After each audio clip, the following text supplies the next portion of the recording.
Before we get started with our next segment, I'd like to welcome to the table Dr. Susan Strauss. Welcome, Susan. Thank you kindly, Ali. It's good to be here as always. And likewise. And I'd like to welcome back our guest, Kristy Blick. You've been with us before. You are the founder of Ilumu Africa, and you're here to tell us all about the organization. Great. Oh, Elimu Africa. Can you please explain to us a little bit about that organization? Yes. I took a trip to Tanzania, East Africa, back in 2005, and as a result, founded a nonprofit with some other volunteers called Elimu Africa. The word Elimu means education in Kiswahili, which is the national language of Tanzania, and our focus is to support educational initiatives and a special emphasis on supporting girls and women in getting their education. Now, you created a song for the African women and girls.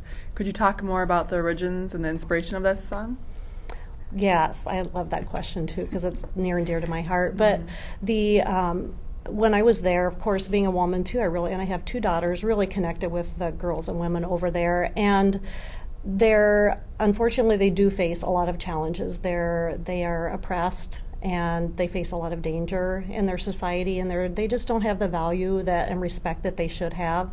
So it's actually once I got home, I couldn't get it out of my mind, and I like to write music and like to write songs, and so I was out for a walk one day and I started thinking about the young women and the moms and the older ladies that I met there, and the song kind of came to me, and so I decided to write it down, and it kind of evolved into a musical piece.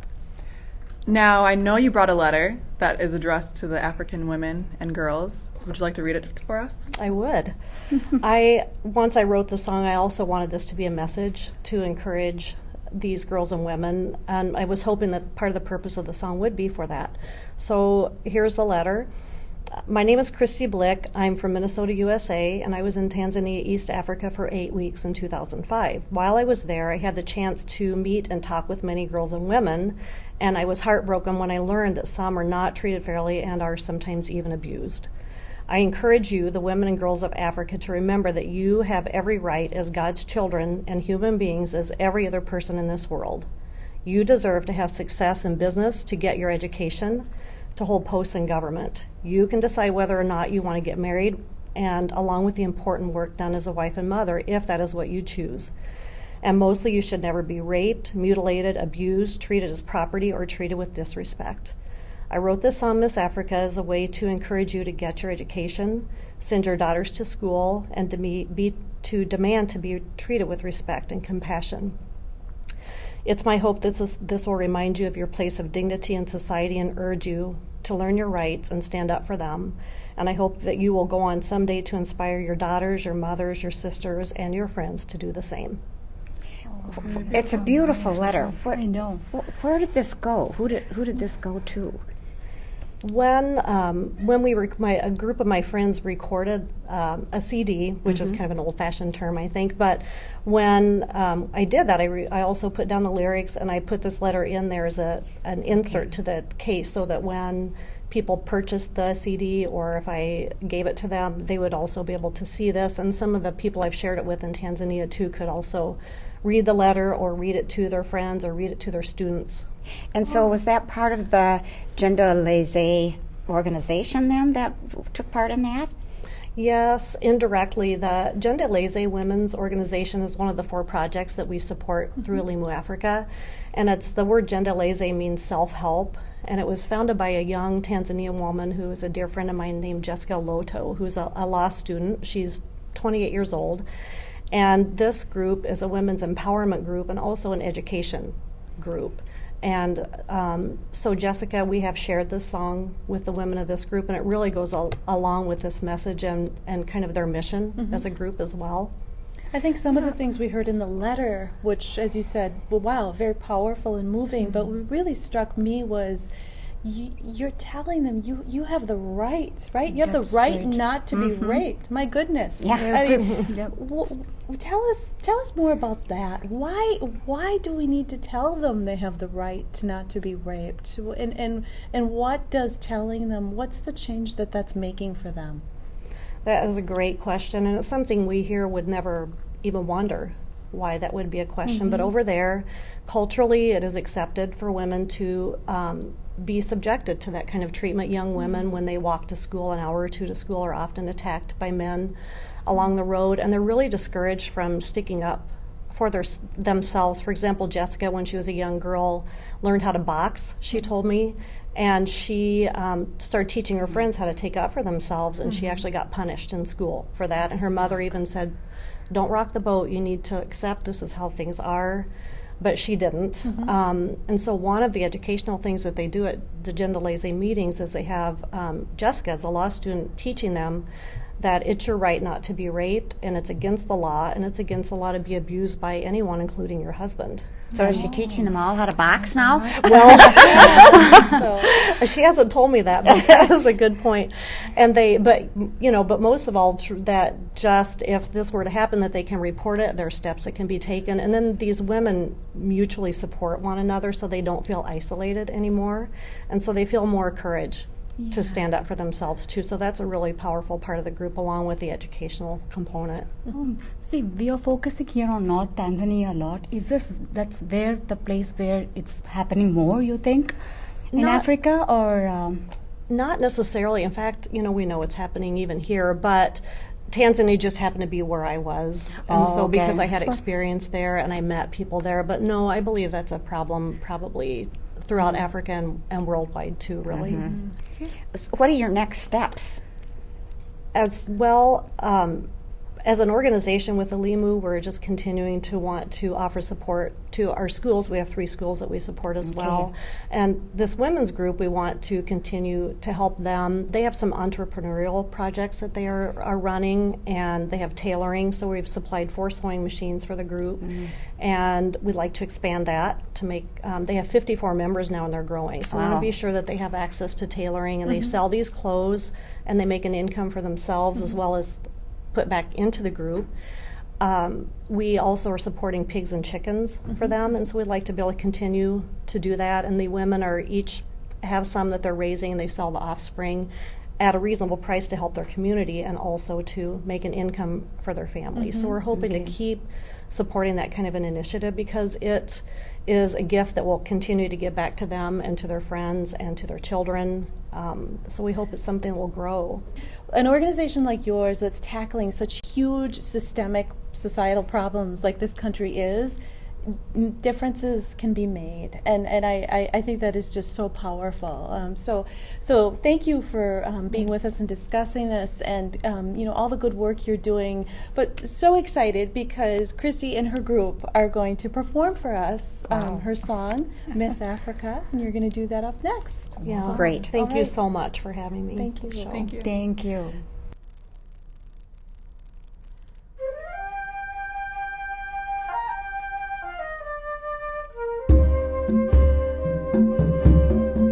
She lays awake at night, hears her mama cry, stays very still, dreaming and praying things will be different. There's hunger in her heart, give her a chance. We say she could be Butana. Give her a choice. We say she could just walk. Lift her up. You ain't do. Give her a voice. Miss Africa. Miss Africa.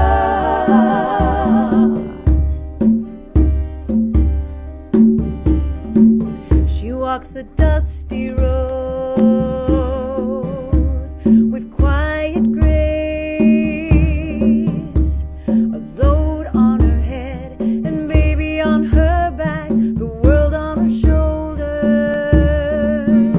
is heavy on her heart. Give her a chance. Say she could be a dancer. Give her a choice. Say she could just Lift her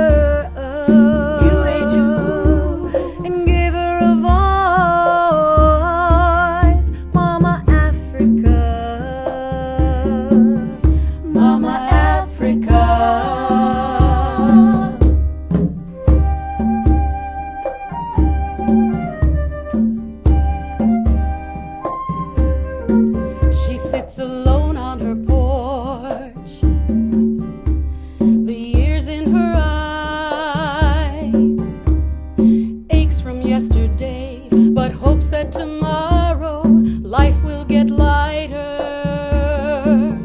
for the sisters of her heart. Give her a chance, give her a choice, lift her up, give her a voice. Mother Africa, Mother Africa, Wezeshe kujibutana, give her a chance, Wezeshe kujagwa, give her a choice, Yueju, lift her up, Mpatie Sauti, Binti Africa, Mama Africa.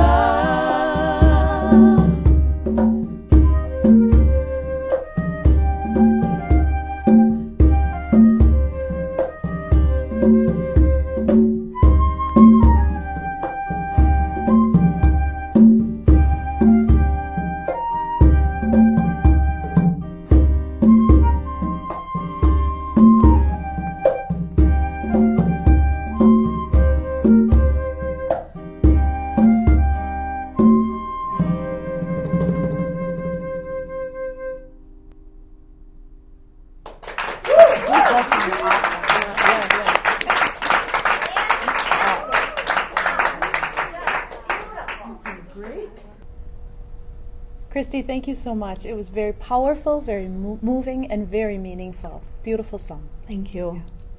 And we thank you for joining us today on It's a Woman's World, and we hope to see you next time.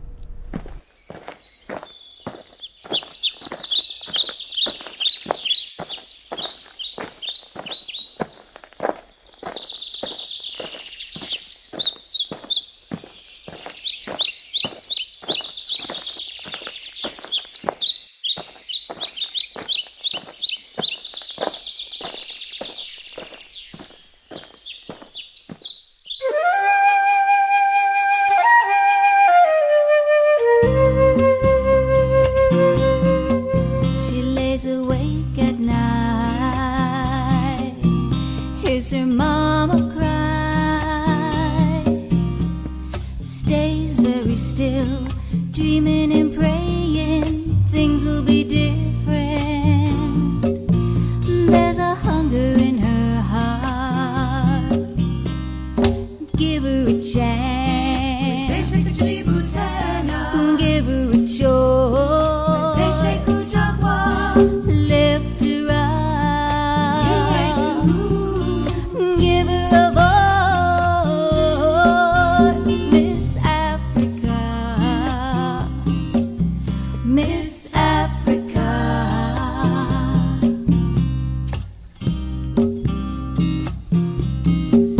She walks the dusty road,